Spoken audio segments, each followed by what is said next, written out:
Thank you again. I would say, guys, welcome to another episode of Living Abroad, the podcast. And today we have Dr. Moore. If I can ask you to introduce yourself formally because you are my TikTok friend. So to YouTube, if you can introduce yourself. Okay. My name is Dr. Moore. My real name is actually Olamide. Moore is a nickname I got in medical school. It's um it's actually the name of a textbook author. So Okay. it just gave me that nickname because I relate very well with that textbook. So people gave me Okay. that just talk from medical school. Um so Dr. Moore has talked since then, and that's why everyone calls me. I am a medical doctor. Mm-hmm. I did the first degree in human physiology before I went back to medical school to do my MBBS. Uh, I'm also a master of ceremony. I've anchored hundreds of events, both in Nigeria and in the UK. I'm originally from Nigeria, um, Yoruba by tribe. I don't know Oh, if you wow. so much about Nigeria, but the tribe in Nigeria called Yoruba. hmm We pride ourselves as uh, the loudest. Oh, and it's so interesting because for us, like if you we kind of group you guys as one, but there are like so many tribes in Nigeria. There are hundreds of tribes, trust me, hundreds of But tribes. when you guys move to other countries, because there's lots of Nigerians in South Africa. I don't know if you've been to South Africa yourself. No, no. But When we look at you guys, you are one. Is this like a conscious decision that you guys make when you go? Because you cannot tell which tribe is which. I mean, it happens with almost everyone. When you find yourself in a foreign land, you tend to have that camaraderie thing. You just Mm. to come together as brothers. And the fact that we have a common lingo we speak called the Pidgin English, it's our own modification of the English. So Mhm. we are able to communicate freely with that particular lingo, understand ourselves, and nobody else understands us. So if we want to sell you, we can do it comfortably. Dr. Mo, I'm just gonna jump straight into it. Like I was saying, like it's off like schools now, so they can kick off. I'm just gonna jump into it. Why I invited you to the podcast. I just recently joined TikTok, so I came across one of your videos. You were reacting to Adolescence, the new Netflix hit show. It's a four-part. I don't want to spoil it, but if anyone has not watched it, especially if you are a parent, please go watch it. So your reaction to it, I actually saw your reaction, then I went to search for it because I have not seen like Netflix in a long time. And I was like, wow. But what is more interesting to me is your connection to like the African community. Because when I saw your reaction, I was expecting to see like maybe the boy will be like a black child or there's a black family.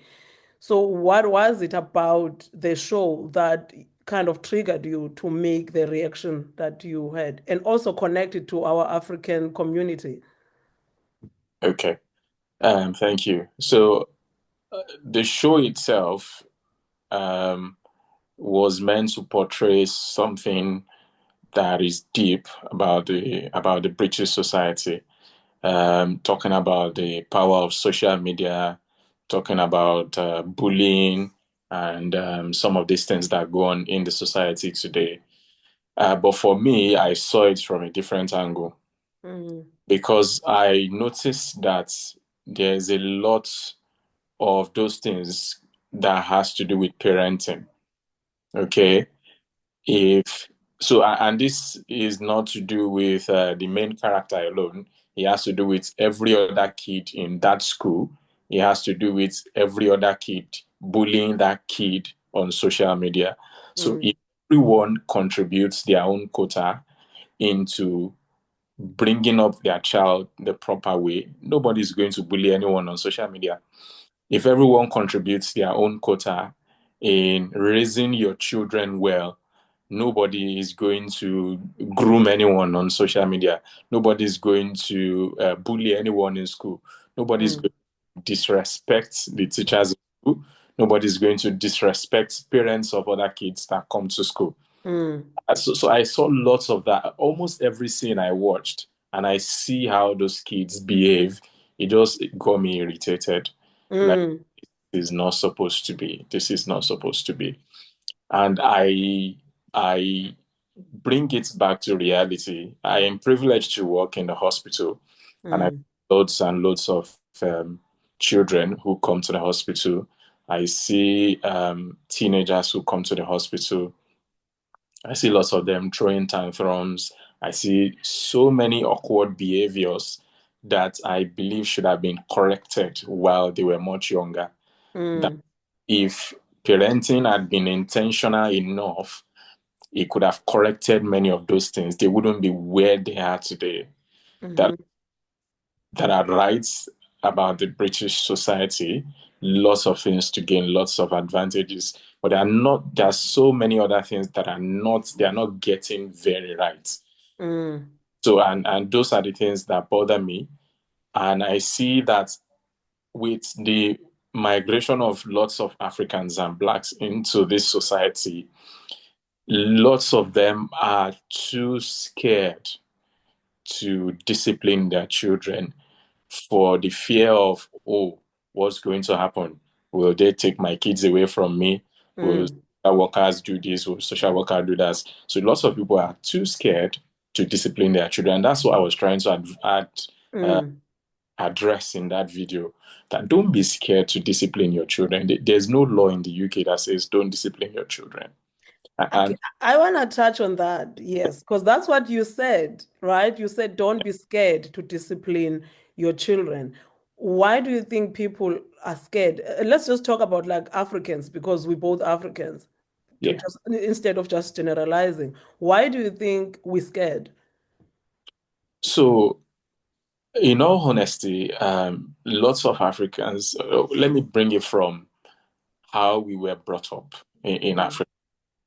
From home, back home, the way our own parents brought us up, we had lots and lots of beating. In fact, they beat us into submission. I don't know if it is like that in South Africa, but that's how it is typically in Nigeria. mm, Beat a lot of fear into us. They've beaten us to. In fact, we call it home training. That's what we. So that thing, home training, is actually more of beating into submission. You are not allowed to ask questions. You are not mm, to demand for. If you see any child that's too inquisitive back home, you keep my friend shut up. My friend, mm, right there. You understand? So that is how we were brought up back home. mm, Fortunately, a lot of Africans initially at the beginning of migration brought that style here into the UK. So some mm, of them were excessively using force and inflicting harm on their children.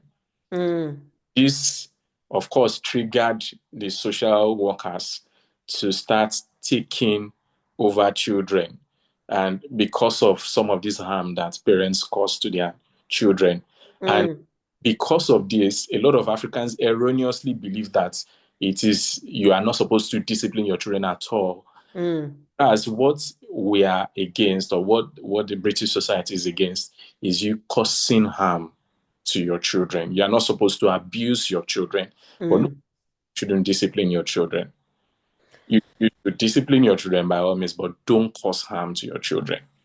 What does that mean then? Causing harm? So causing harm means, so there's a Child Act of 2004 that says that it allows, especially in England and Wales, it actually allows for what we call reasonable punishment, Mm, if you understand what I mean. So you allow mm, some reasonable punishment to your child. Um, and in that caveat, there is some form of smacking mm, that is allowed. And this is subject to interpretation. So, me, myself, personally, I'm not a fan of smacking. I don't smack my children. mm. There are lots of ways that you can punish your children. You can discipline your children without having to smack them. But what I'm saying is that even if at worst you smack, Mm. okay, there is a law that allows you to give some reasonable punishment in England and in Wales. I think in Scotland it's been banned totally. You can't. Yeah, in Scotland. Yeah.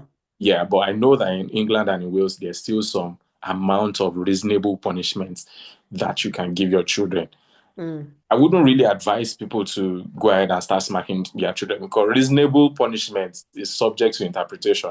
What you term or deem as reasonable, it may get to the court of law and somebody decides that that's not reasonable enough. Mm-hmm. A lot of things that will come into play: the age of the child, the amount of force you used, and your intention behind it, and all that. Uh, Mm.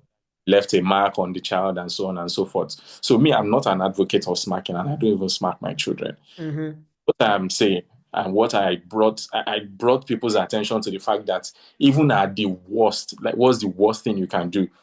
Okay, maybe you smack them. That the law, even in England and Wales, even allows you to even do some reasonable punishment. So Mm-hmm. are you then afraid to discipline them at all in the first place? Mm-hmm. You understand what I mean? So Yes. people are so afraid they can't even speak to their children. They can't even correct their children. Mm. People are that afraid because of the fear of, oh, what will the society do? Or what will social media do? Or social workers do? And the problem is these children now realize that you can't do anything. Mm-hmm. They take liberty for granted. Once they know that there are no consequences for their actions, then Mm-hmm. they do whatever they like because there is unlimited freedom. There is no consequences for the action, and they know that they are aware that you are powerless and there's nothing you can do. So they go to any length. Mm. What can we do as parents? So first of all, I don't think the government is against parents. They are trying to protect the children. Whether going about it the right way is subject to discussion. They are not against parents. They are Mm. create a balance because of the cases we have seen in the past of where parents cause lots of harm and bodily harm on their children. So that Mm. government has decided to step in to create that balance and see how best they can help the children and prevent them from being abused. So whether they are going about it the proper ways is another topic of discussion. Mm. Parents, it's always good to start young when the children are very young. It's always good to start from the beginning. So it is not popular in Africa to praise your children, to reward them when they do something good. Mm-hmm. Strategies that me have employed. So the first thing I'll tell parents is you have to be your children's friends. Mm. That's the first point I will usually make. You have to be their friend. You have to be accessible. Let them know that they can come to you for anything. They are free to speak to you about anything that is going on Mm-hmm. in society. As liberal as it is, there are lots of voices going into the heads of your children. Make sure that your voice is the loudest. Mm. You know, Wow. this from their friends, they are seeing stuff on social media, they are picking from their teachers, they are picking things from every other person in the society. Make sure that you are always there for them. Make sure that they can see something outside and comfortably come back to you at home and ask you Mm. clarification. Make sure you are not the type that when they ask you, so you say, "What is it? What stupid question are you? Can't you think by yourself? Can't you think?" And you, Mm. by the time you start doing that, you are invariably chasing them away to go and get that advice from somebody else because Mm. was vacuum. If they don't get it from you, they are likely going to get it from somewhere else.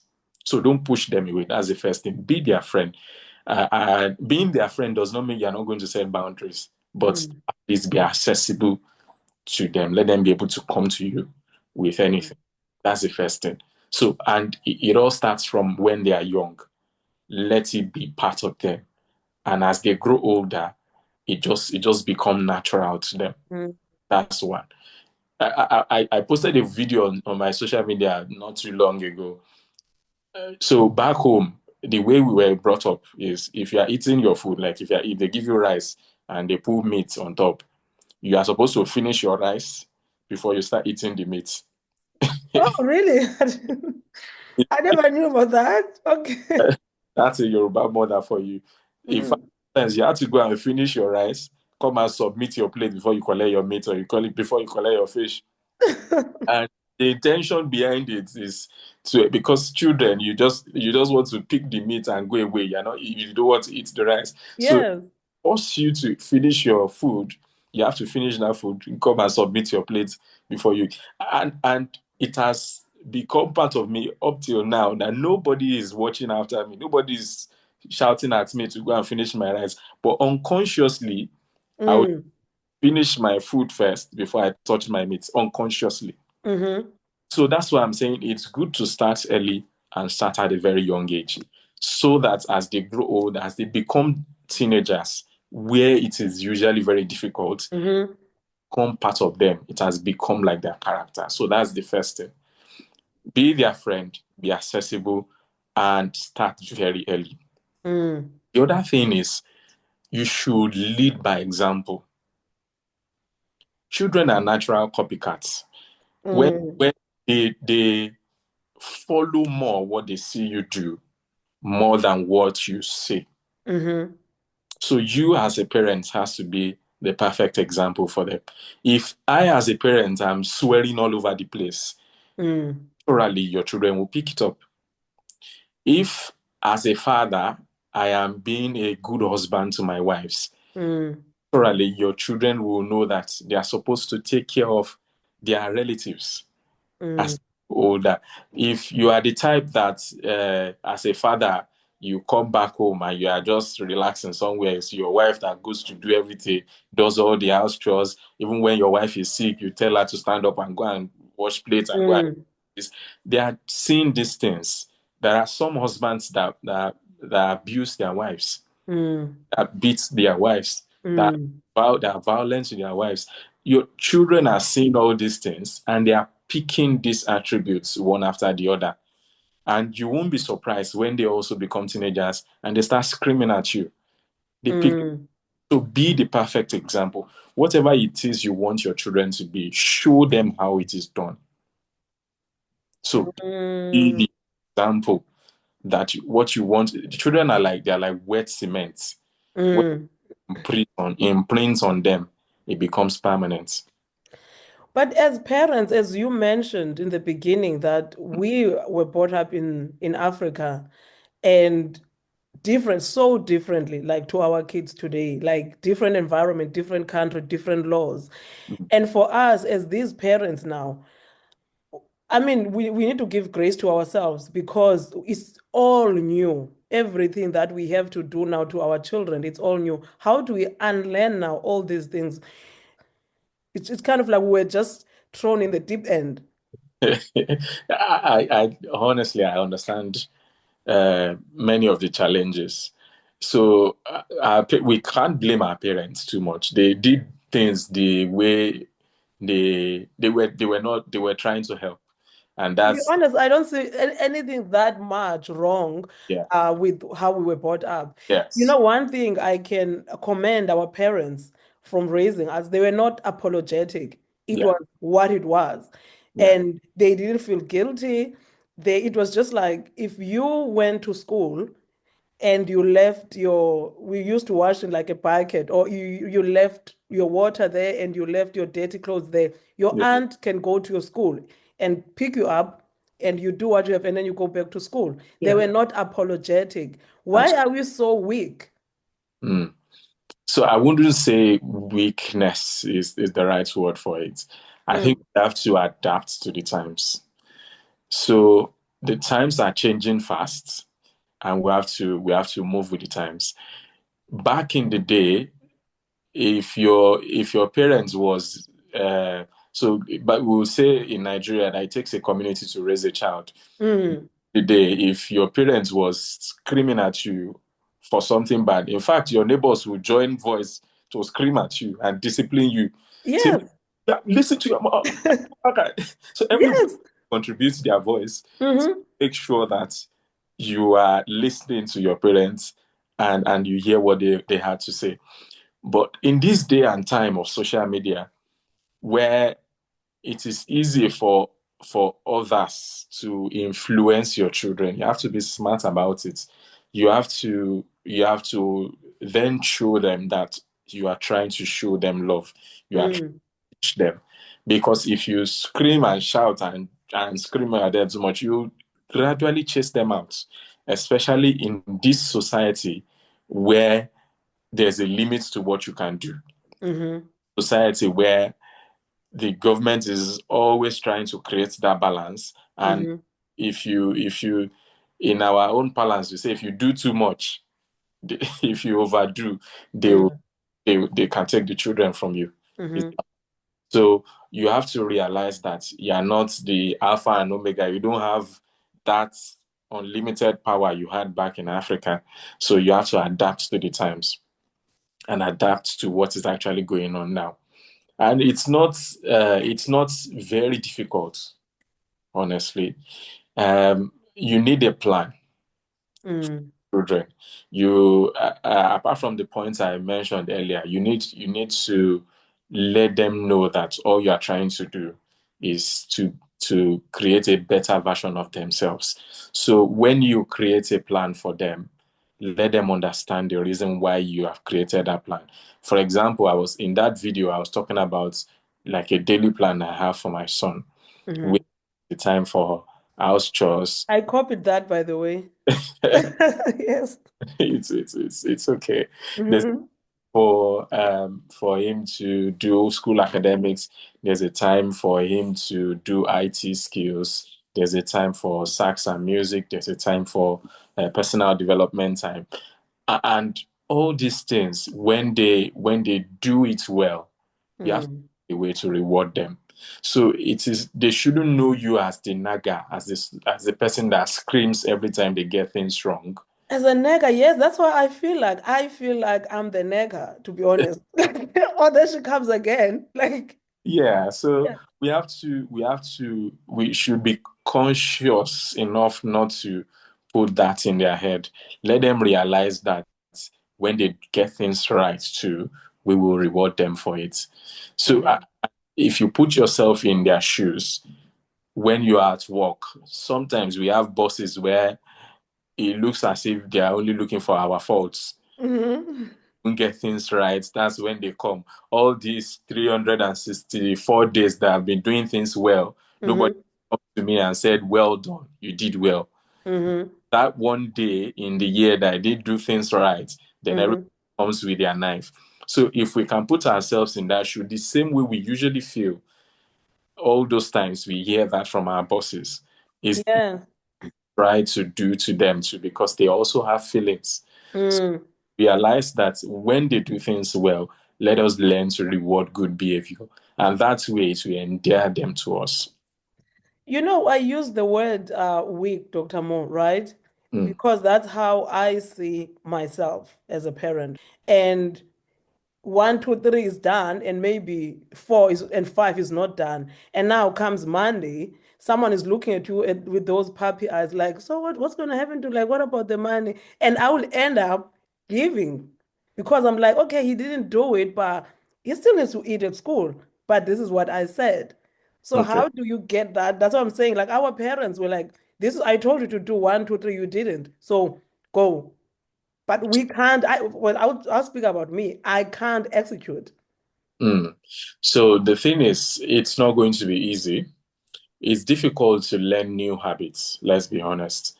And if you're just starting, it will take some time for it to kick in. Mm, Some time. But it's all about reinforcement and reinforcement. If you keep doing it, if you keep pushing, it will get to a point that it will become part of them. Okay? mm, It's about reinforcing it. And when you give them instruction, you cannot just disappear and assume they will do it. Naturally, children just want to play. If they have 36 hours in a day to play, it's not enough. mm, Okay, so children just want to play. So it is your job to give the instruction and monitor them and ensure they do it. So the first few times, the first few weeks, the first few months, you are literally going to be doing it together. Mm. If you understand what I, it's like somebody that is learning to drive. If the first few times, the instructor is going to be by your side and is going to teach you from scratch. Mm. The person is not going to give you the car and just leave you alone for the first time Mm. start driving. So you are literally going to be doing it together until you gradually withdraw. And when you see that it's becoming part of them, you gradually withdraw until Mm. it becomes part of them. So you should be with them, you should monitor them, you should keep reinforcing it. And even as you are with them, when they don't do it, then there should be some punishment for not doing it, Mm. some form of punishment for not doing it. So and the reward and punishment should not be routine. So the reward should be something extra. For example, and people will have their different ideas. But for me, what I do most of the time as reward is that I can either tweak the timetable for tomorrow and say, okay, you are going to have more screen time tomorrow. Mm. So that's a form. Depending on the age of the child, you have to find what will interest the child and Mm. what will benefit the child. So for my 5-year-old kid now, I can say you are going to have more screen time tomorrow. That's a form of, Mm. and she will be overjoyed. She'll be jumping all around in the house. For the 12-year-old, the reward can be, I'm going to put something in your account. Mm. Put a few extra pounds in your Yeah, account. they love money. Yeah, so depending on the age of the child, Yes, you are going to find something extra that you are going to give them. It's not going to be the routine. It's not going to be, oh, if you your do, lunch. going to Mm. breakfast tomorrow. No, it's going to have breakfast anyway, whether it does well or not. So, and the punishment should also be something out of the ordinary. It's not going to be the routine that, oh, if you don't do well, you're not going to eat lunch. No, he's going to eat lunch anyway. So the Mm. punishment should then be, oh, if you don't do this thing, no screen time for you tomorrow. No, the lunch is he doesn't like school meals. So if he does something, then I'll give him money to eat outside. Oh, Yes. So the thing is, it's like I will still give it. okay. No, no. I think you should always maintain your stand. So that's Mm. that thing. When the children see that you are you are not going to stand your ground, then they will take you for granted. The way you're saying it, it's like we need to be there. We need to be present at all times, and it needs to be a continuous thing. Yeah. And now, with parents who are working so hard in this country, how do you keep that balance? Lastly, before I let you go. So that's a difficult one. And that's honestly one of the challenges we have here in the UK. Mm. Parents also need to work and need to make money, isn't it? Mm. And we have to try to find that balance. We have to try. So if both parents are picking shifts every time, Mm. it's not bad to pick shifts.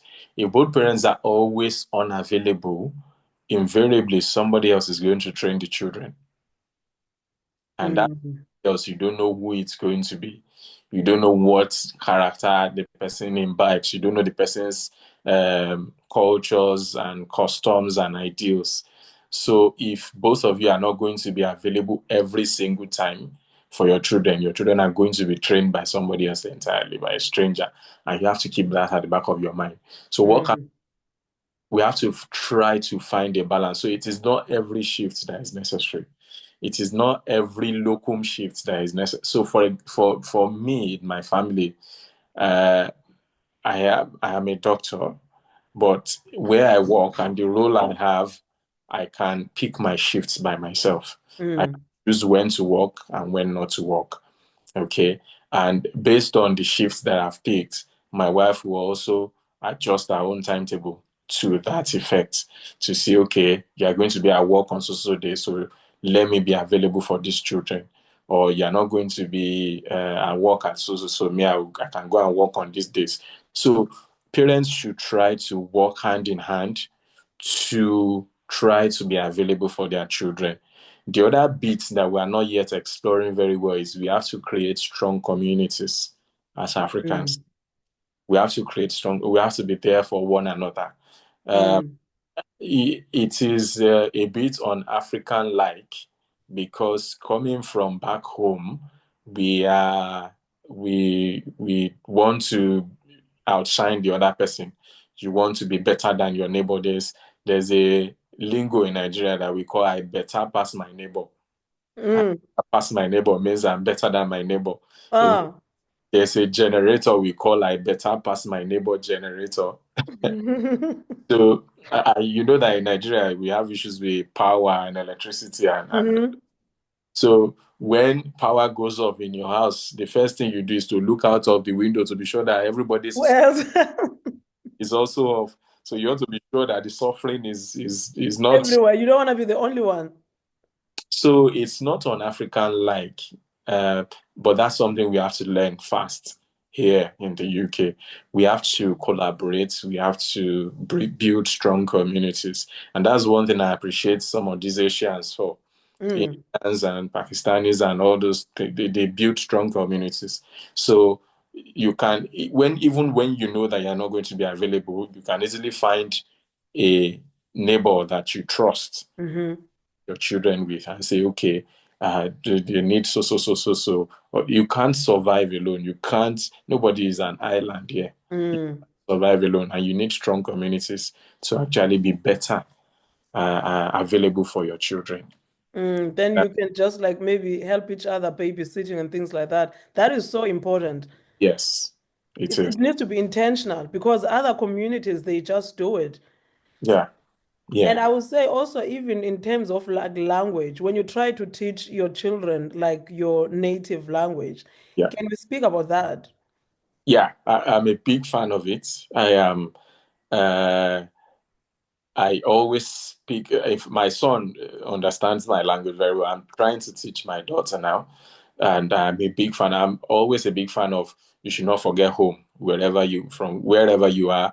You should not Mm, forget your roots. You should always have a link to your roots and know where you are from. It helps no matter how many years you spend in a foreign land. They can give you an ILR, they can give you citizenship, but generally, if shows comes to push, everybody will remind you where you are from. mm, So you should always have that at the back of your mind and know where you are from. Uh, mm, yes, we depending on where you are here, it is a general reception. People have come to understand that foreigners are important to immigrants are important to build this community to mhm, country. Yes, and a lot of them appreciate it actually. We can have bad days here and there, but lots of them appreciate it. But mhm. eventually, when push comes to shove, people will still remind you where you are from, and that's why you yourself should not forget where you are from. Thank you so much, Dr. Mo, honestly, and the work that you are doing, taking time off your busy life to actually make these videos, so inspiring. Honestly, I've learned a lot, and I'm looking at your child's schedule, and I'm trying. It's Mm, hard because I'm alone. I'm a single mother, okay. so it's very hard to be. Yes. Then yeah, it's easy to kind of like give in. It's okay, okay. Can I have 5 minutes bedtime without doing anything and you just give rewards like Mm, that? So thank you so much. it is. And lastly, before I let you go, when you look at our children, right? They are not African. They are not really British. What like future do you see of them? Like what kind of adults are they gonna be? So whatever we want them to be is what we put in them today. That's my style. I Mm, that whatever you put in is what you get. So mm, why I am an advocate of starting very early, shaping what you want that future to be like. There are good things we can pick from every tribe. There are numerous good things that you can pick from Africa. There are wonderful things that you can pick from this society. mm, My advice is to push in as many good things as possible into them and let the and it would naturally shape what they become in the future. So Mm, much that you can. And maybe we are building special breeds of children that would, mm, that would inculcate the warmness and the respectfulness of Africa, and the politeness and everything of the British society, and put mhm, together to create special breeds of children of the future. mm. Thank you so much. I will let you go, honestly. Thank you. Have a nice day and say hi to the family. Thank you. Thank you so much for having me. Thank you. I'll let you, I'll send you the link. Okay, then. Thank you so much. All right.